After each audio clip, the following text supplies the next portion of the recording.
The Bible is a collection of 66 books written by over 30 different authors over thousands of years of time.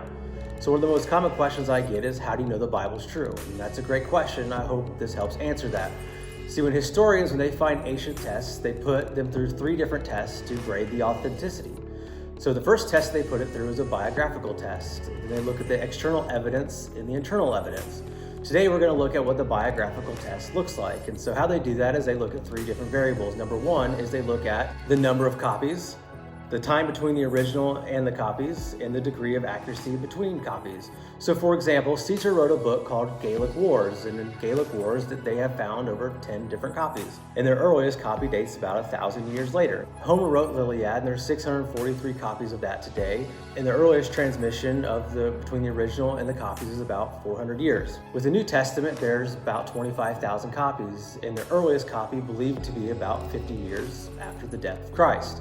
See, they didn't make copies then like they do today. Today we have copy machines, but back in that time they had to handwrite everything. So you have the author looking at the text and then handwriting it down. When they look at the accuracy of manuscripts, they literally go page by page, book by book, copy by copy, and they compare them and they figure out what's accurate and what's not accurate. So with Homer, 643 copies, it had an accuracy rate about 95%, which is pretty good. But you would think, because we have the New Testament, which is 25,000 plus copies, that the accuracy rate would be much lower. However, would it surprise you that the accuracy rate is 99.5%? And most of those errors are just omissions of words. For example, the, or misspelling of words. But scientists and historians will tell you that not one error in the Bible contradicts the message. It doesn't compromise the integrity of the gospel or the doctrine.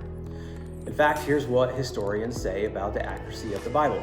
The evidence for our New Testament writings is ever so much greater than the evidence for many writings of classical authors, the authenticity of which none dreamed of questioning. And if the New Testament were a collection of secular writings, their authenticity would generally be regarded as beyond all doubt. So I just don't believe the Bible is true because God says it is. I also believe the Bible is true because history says that it is as well.